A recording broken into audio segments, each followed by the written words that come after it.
boa noite, as minhas desculpas a vocês, mas confiando no amparo da espiritualidade, eu preferi não desmarcar o trabalho da noite, né? Porque nas diversas atividades que desenvolvemos na vida, nós sofremos reveses, e não é por uma simples dor ou por um simples incômodo que nós vamos deixar também o trabalho do Cristo do lado. Se durante a semana toda eu me dispus ao meu trabalho profissional, mesmo assim, né, é um pouco debilitada, mas ainda me sinto motivada a exercitar este trabalho. Eu vou pedir a gentileza para vocês que aí no final, no fundo, não estiverem me ouvindo, que façam um sinal para mim para que eu fale um pouco mais alto, tá? O texto da noite escolhido para as nossas atividades se chama Estrada de Emaús.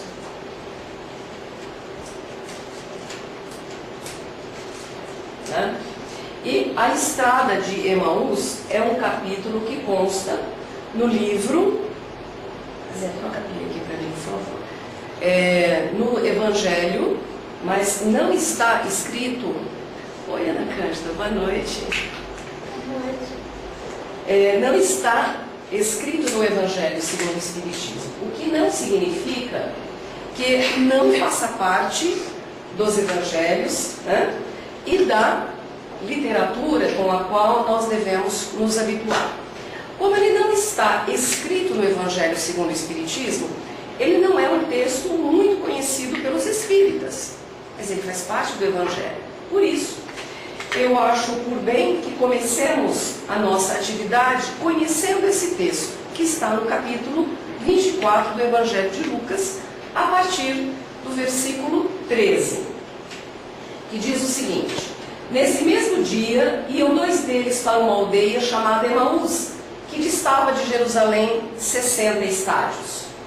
E iam comentando entre si tudo aquilo que havia se sucedido. Para que nós possamos ter uma ideia do que significava isso, eu trouxe aqui um mapa que coloca a cidade de Emaús e a cidade de Jerusalém. O que é que aconteceu naquela época, naquele dia, que os discípulos estavam comentando entre si tudo aquilo que havia sucedido? Vamos imaginar que 60 estádios são 12 quilômetros. 12 quilômetros debaixo de sol, terra, né, sandálias, era a distância percorrida. E esse dia, o que havia acontecido era o domingo de Páscoa. Era o dia onde não encontraram o corpo de Cristo. Enquanto assim comentavam e discutiam, o próprio Jesus se aproximou e ia com eles. Mas os olhos deles estavam como que fechados, de sorte que não o reconheceram. Vamos ver que aqueles dois discípulos, caminhando para a vizinha Emaús, durante 12 quilômetros, conviveram, conversaram com o próprio Jesus e não o reconheceram. E nós vamos observar este detalhe muito importante. Os olhos deles estavam como que fechados. Então ele, este forasteiro, perguntou: que palavras são essas que caminhando trocais entre vós? Então eles pararam tristes. E um deles, chamado Cleopas ou Cleofas, respondeu-lhe: és tu então o único peregrino em Jerusalém que não soube das coisas que nela têm se sucedido nestes dias? Ao que Jesus, o forasteiro, lhe perguntou: quais? Disseram-lhe: as que dizem respeito a Jesus, o Nazareno, que foi profeta, poderoso em obras e palavras diante de Deus e de todo o povo.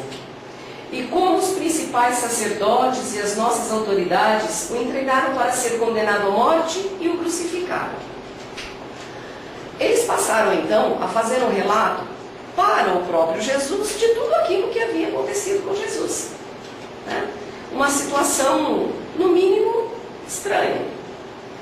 porque eles não conseguiam reconhecer naquela figura a imagem, o rosto, aquele amigo que com eles conviveu, né? Ora, nós esperávamos que fosse ele quem havia de remir Israel. E além de tudo isso, é já hoje o 3º dia desde que essas coisas aconteceram. É claro para todos nós que a mensagem do Cristo é a mensagem de amor, de fraternidade, de perdão, de compreensão. Mas naqueles instantes, o Cristo esperado era um rei político, era um rei social, era um reino onde usar-se-ia o poder para transformar. E não era isso que aconteceu. Então, eles ficaram como que decepcionados. E já era o 3º dia, ou seja, já era o domingo, porque o Cristo já havia sido morto na sexta-feira. Então, era o 3º dia já que estavam sem a presença dele. Verdade é que também algumas mulheres do nosso meio nos encheram de espanto, pois foram de madrugada ao sepulcro e, não achando o corpo dele, voltaram, declarando que tinham tido uma visão de anjos que diziam estar ele vivo. E essas mulheres que se aproximaram logo de manhãzinha do túmulo e viram o túmulo com a porta, com a pedra, e não viram o corpo do mestre lá dentro, eram Maria Madalena, Joana e Maria, mãe de Tiago. E quem naquela época daria crédito às palavras de Maria Madalena? Além disso, alguns dos que estavam conosco foram ao sepulcro e acharam ser assim como as mulheres haviam dito, a ele, porém, não viram.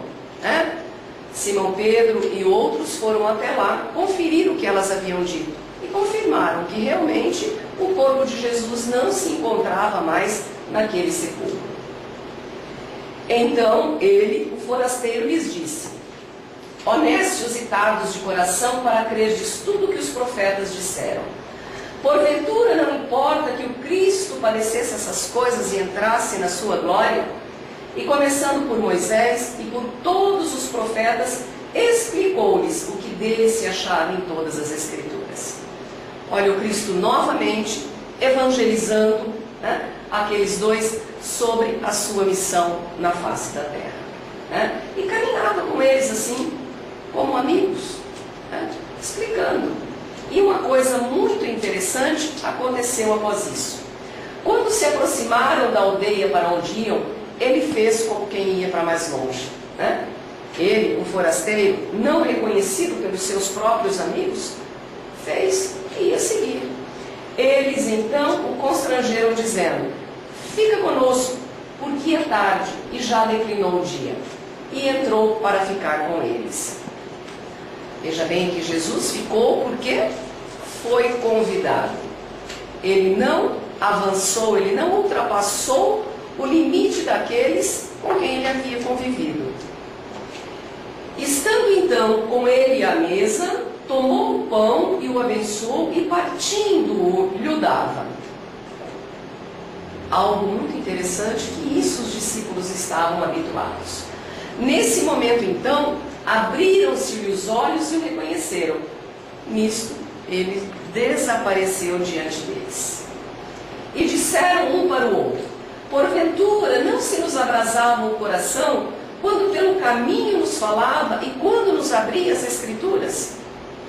Olha, somente depois que souberam que era o Cristo que estava com eles durante todo aquele tempo, é que eles puderam perceber que o seu coração se sentia tranquilizado diante da fala daquele forasteiro. E na mesma hora, então, levantaram-se e voltaram para Jerusalém e encontraram reunidos os 11, porque Judas já havia seguido a sua vontade. E os que estavam com eles, os quais diziam: realmente o Senhor ressurgiu e apareceu a Simão. Então os dois contaram o que acontecera no caminho e como se lhes fizera conhecer no partir do pão. Há algumas coisas neste trecho bastante interessante para que nós, espíritas e não espíritas, possamos estudar e prestar atenção.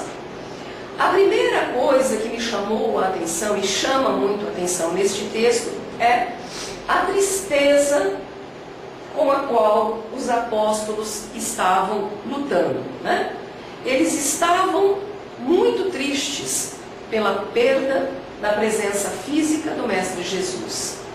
E quando nós perdemos alguma coisa, perdemos alguém, nós nos colocamos de luto. E se eu perguntar aqui quem já ficou de luto aqui, eu acho que 98% aqui vai me levantar a mão das pessoas que já estiveram de luto. Porque o luto, gente, não é apenas quando nós perdemos alguém da nossa família e nos colocamos naquela situação de pesar, como diz o dicionário, olha, uma situação de extremo pesar, uma tristeza profunda pela morte de alguém. Nós também podemos ficar de luto quando perdemos a saúde, quando perdemos o trabalho, quando perdemos o companheiro ou companheira, quando perdemos amigos. E esse perder não significa apenas que eles nos abandonaram por conta da morte física, mas porque foram embora, por conta do trabalho, porque acabou o amor, terminaram o casamento. Então, o luto está presente nas nossas vidas sempre que perdemos alguma coisa. E o luto tem tempo para terminar, viu, gente? Então, no estudo que eu estive fazendo, o luto tem tempo para terminar. O luto não pode durar mais do que 3 anos. Vocês já viram um luto de 3 anos? Alguém já ficou esse tempo de luto? Já? Eu senti propriamente, né, o tempo de luto e como foi a passagem. Algo que a gente praticamente não percebe. Daquela tristeza profunda, o nosso pensamento extremamente ligado àquilo que a gente perdeu, mas depois de algum tempo, a recuperação da alegria, da vivacidade, da rotina, do cotidiano, de tal forma que, ao perceber isso, eu não me dava conta de que isso já faziam mais ou menos 2 anos após o falecimento de um ente querido, né? Então, o luto que passar de 3 anos não é mais questão de luto. Já a gente precisa procurar alguma ajuda para superar isso. A obstrução visual que esse luto, que essa tristeza profunda provocava naqueles apóstolos, não permitiam que eles vissem ou reconhecessem o Mestre. Não era isso que o Evangelho nos fala? Que eles estavam como de olhos bastante fechados, por isso não reconheceram?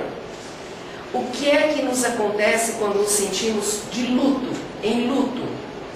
Nós entendemos que a minha dor é maior que a sua dor. É isso que nos acontece.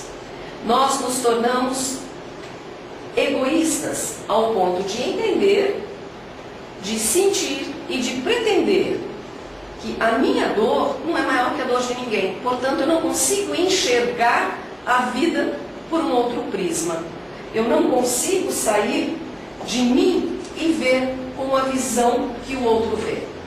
Às vezes, quando nós vemos amigos, pessoas que conhecemos enfrentando determinados problemas, nós falamos, puxa vida, mas não devia ser assim, ela não devia estar dessa forma, né? Olha, se ela pensasse dessa forma.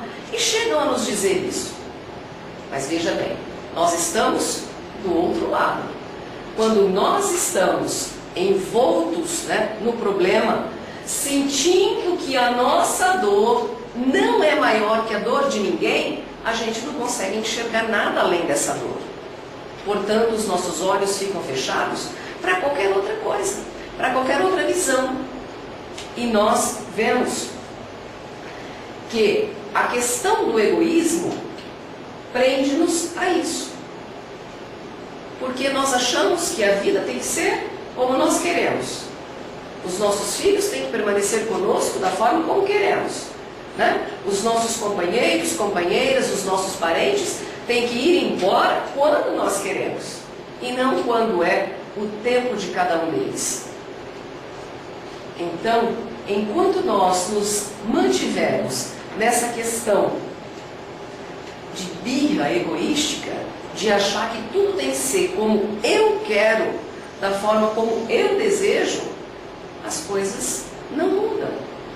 Aqueles apóstolos entendiam que o reino deveria ter sido implantado fortemente, com armas, né? Com golpe político, e o Cristo veio de uma outra forma. Eles então ficaram se sentindo abandonados.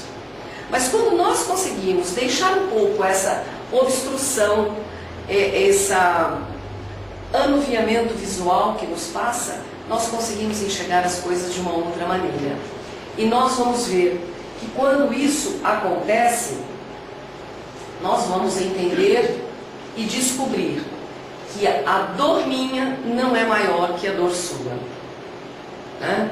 A partir desse momento, quando nós conseguimos nos deslocar, nós vamos então compreender e mudar a nossa posição, e o nosso luto acaba por dissolver-se, e nós passamos a ter uma compreensão diferenciada.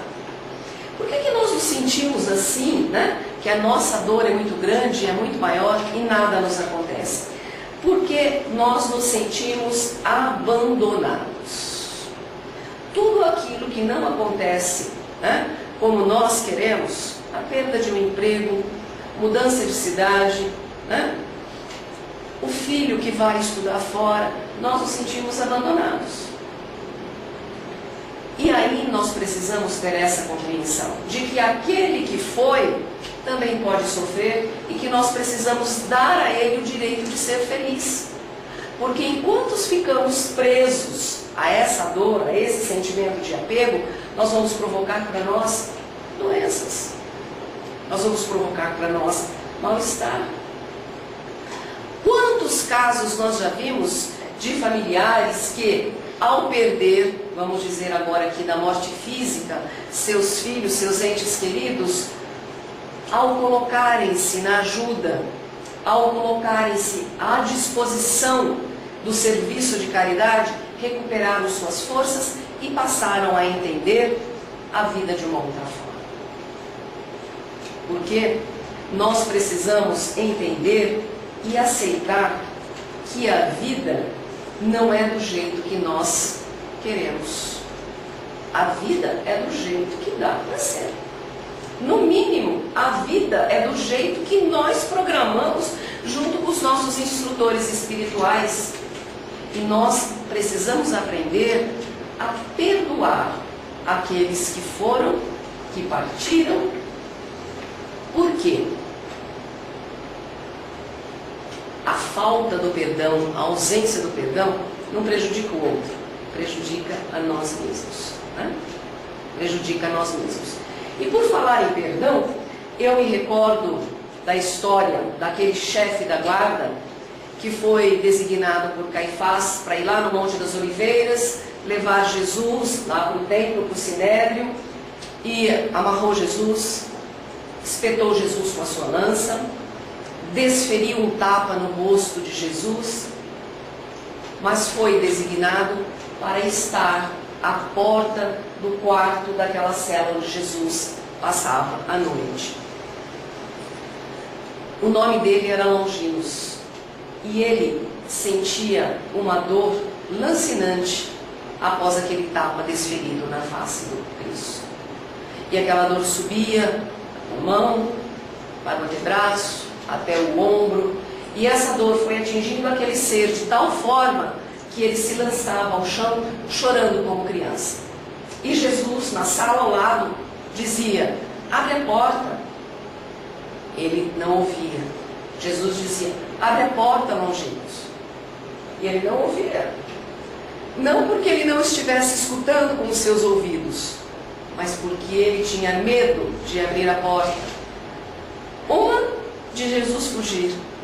Outra, porque ele já tinha se encantado com a nobreza do caráter de Jesus, lá no Monte das Oliveiras.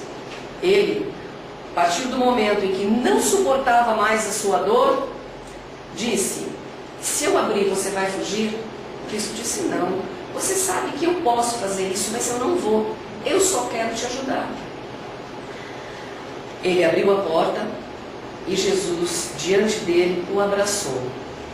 E eu fico tentando imaginar aquela cena, o Cristo amoroso, envolvente, e aquele homem rígido, de princípios muito fortes, arraigados, endurecido ao receber o abraço de Jesus.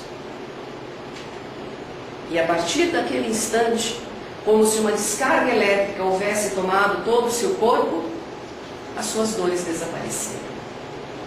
E ele passou a noite toda conversando com Jesus. E Jesus o convida a permanecer, a segui-lo. E ele dizia que ele não conseguiria, porque ele era um homem muito rígido, um homem de princípios muito fortes, um homem muito disciplinado. E Jesus diz a ele que todas as virtudes da alma perderiam sentido sem o equilíbrio da disciplina. Que o amor é o pacificador das indisciplinas. E que a maior disciplina dele seria seguir a disciplina do amor ao próximo incondicionalmente. E nisso, ele pergunta a Jesus o seguinte: Senhor, convidai-me a vos seguir, em que condições?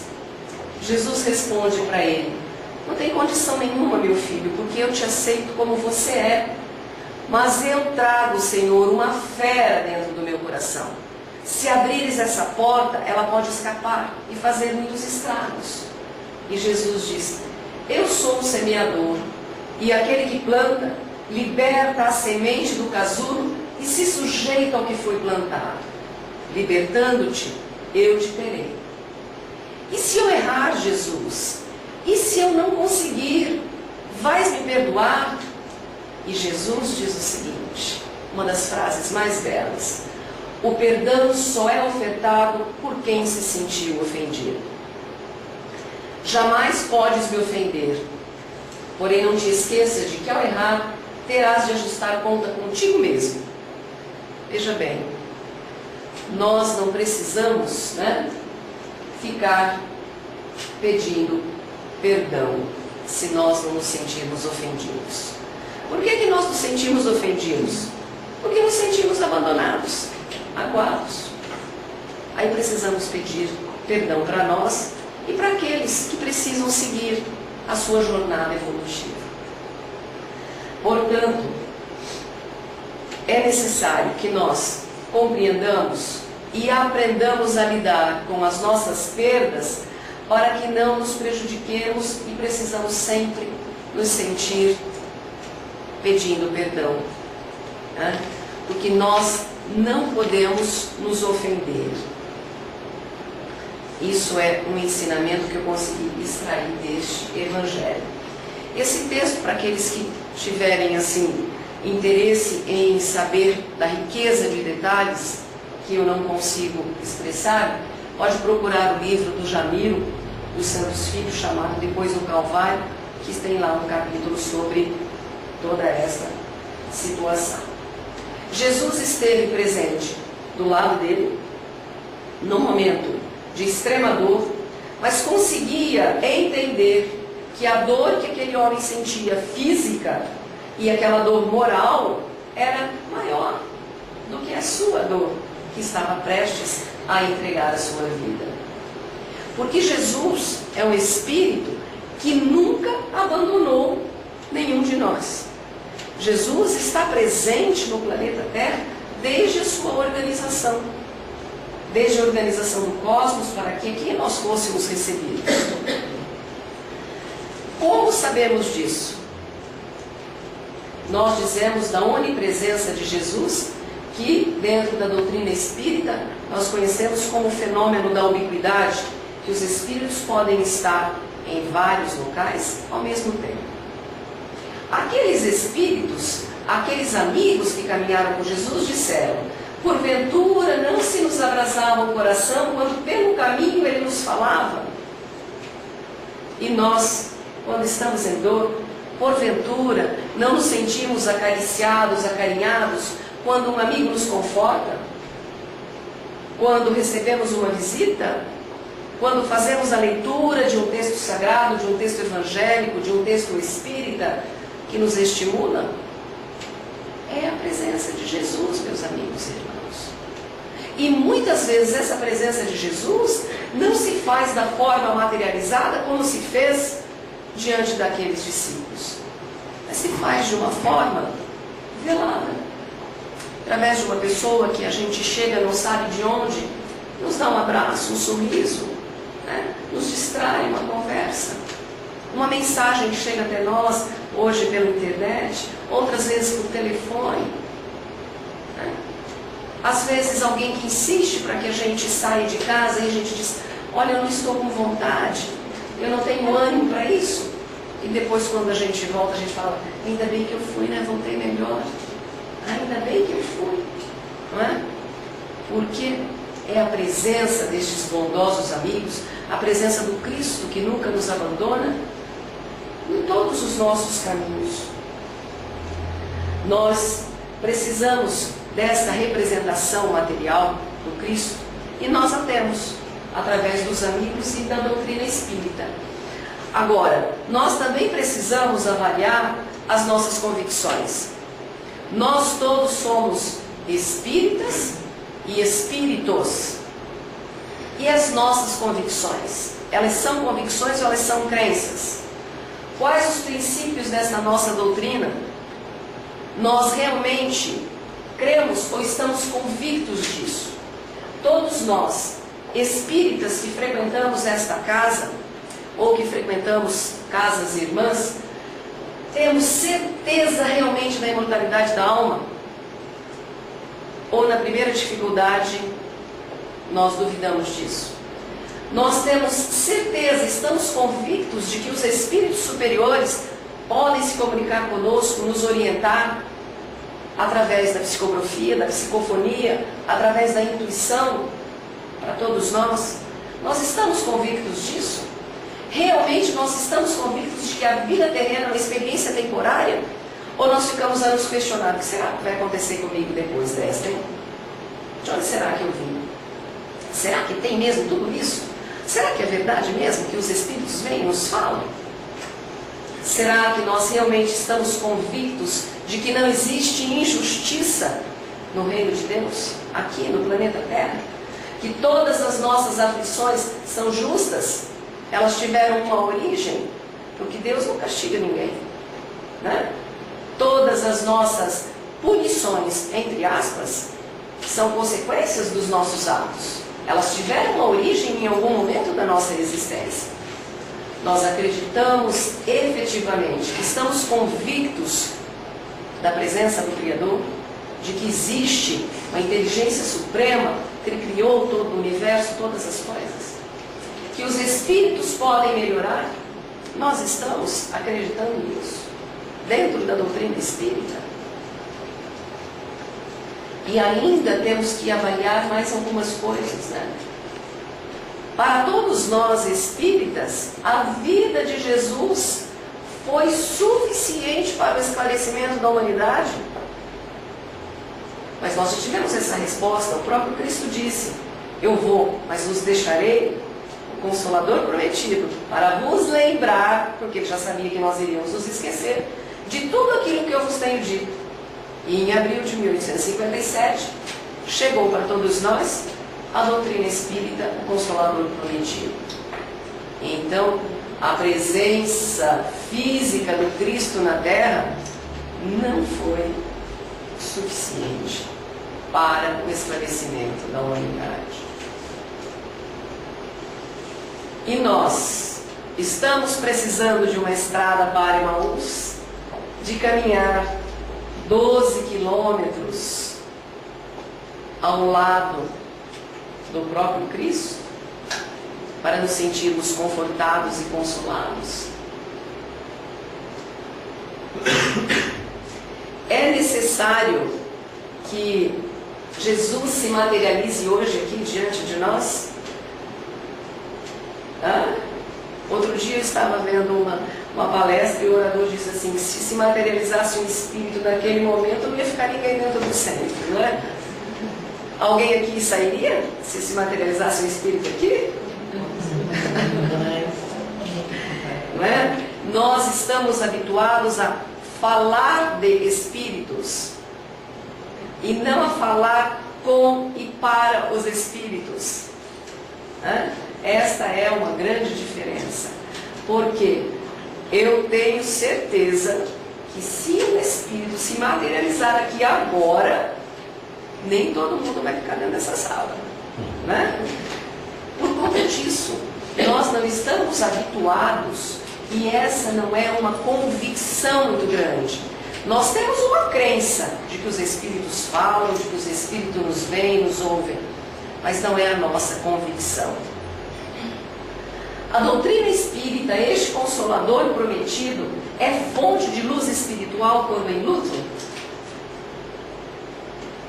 Para todos nós? Quando nós estamos naquela tristeza, naquele pesar muito profundo, a doutrina espírita é capaz de nos mostrar uma luz no fundo do caminho?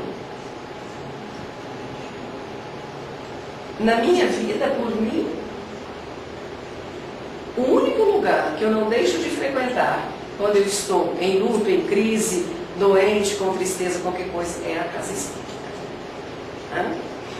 Eu ainda me recordo que há mais de 10 anos atrás, quando meu pai faleceu, ele foi enterrado logo depois do almoço, se não me engano, 2, 3 horas depois, já me ligaram: olha, estão precisando da gente lá no centro tal, vamos. Não vou ficar em casa, né? Simplesmente porque faleceu um ente querido. Eu já tinha cumprido todas as minhas obrigações, agora eu vou cuidar da minha alma, eu vou cuidar de angariar alegrias para o meu espírito, para que eu possa dar continuidade à minha existência, né? E é nesse envolvimento com a causa e com a doutrina que nós vamos perceber se, quando nós estamos de luto, a doutrina é fonte de luz, de caminho, de segurança, de norte, de esclarecimento para todos nós. Porque hoje, na face da terra, para nós, espíritas, quem representa a palavra, a mensagem do Cristo, é a doutrina espírita. Assim, nós vamos levando todas essas reflexões conosco, né? Eu fico imaginando a volta daqueles discípulos como foram, hein? Como teria sido o retorno deles, né? Essa fotografia aqui me mostra como foi o caminho de ida para a cidade de Emaús, né? Eles estavam desalentados, entristecidos, foram muito devagar, era um caminho muito doloroso, né? E a volta, como teria sido? Eu fico imaginando que eles voltaram iguaizinhos crianças, né? Porque eles ficaram muito alegres, alegres de ver que as promessas do Cristo haviam se cumprido. Eles ficaram felizes. E criança feliz como é que faz? Corre, pula, saltita, brinca, né? Naquela época eu não tenho ideia quanto demoraram para andar os 12 quilômetros, mas eu imagino que deve ter sido algumas horas, boas horas. Mas eu acredito também que no caminho de volta deve ter sido poucos minutos, né?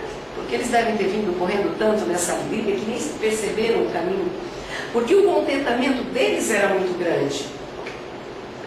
Eles ficaram contentes por rever o amigo, por sentir naquele espírito, naquela presença, que eles não estavam abandonados.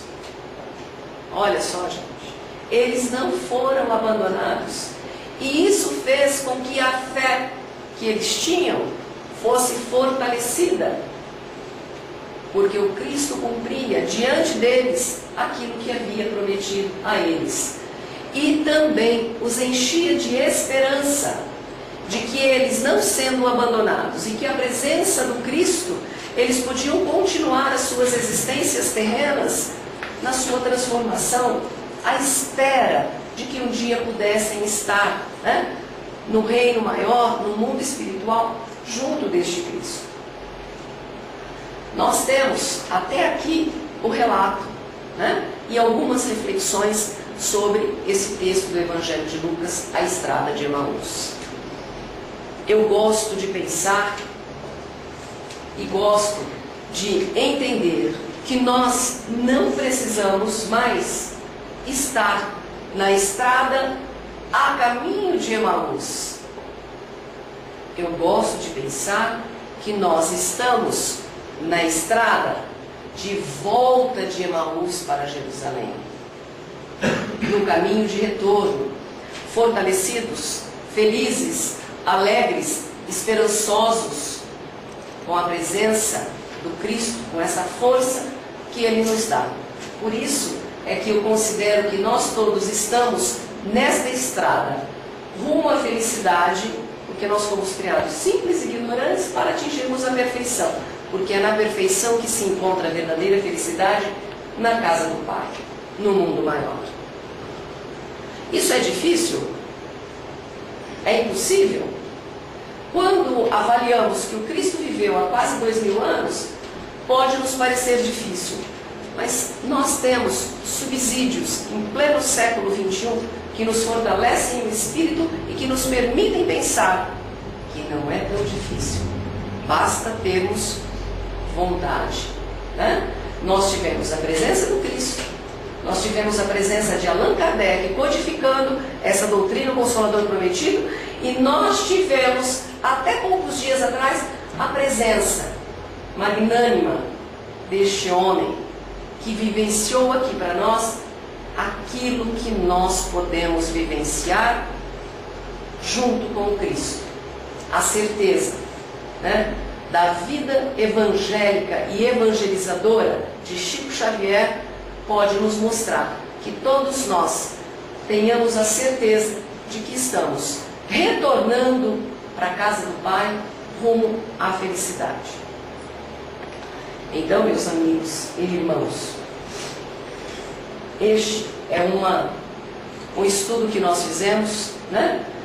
Só para aproveitar e dizer para vocês que essa fotografia aqui é de uma senhora de Birigui, né? Feita pelo nosso companheiro Ismael Bob, né? Na caravana Luz e Fraternidade até a cidade de Uberaba, quando muitas vezes estivemos lá envolvidos todos na aura de felicidade e de alegria de Chico Xavier. Rogando a todos vocês que se avaliem, né? Se observem, se em luto nós temos a presença forte do Cristo a nos orientar, a desanuviar a nossa visão, ou se ainda estamos precisando de que Ele esteja materializado ao nosso lado. Rogo ao Mestre Jesus que nesse instante se faça no coração de todos vocês, agradecida pela presença, né, tão carinhosa e tão amorosa de vocês nesta casa, nesta noite. Muito obrigada.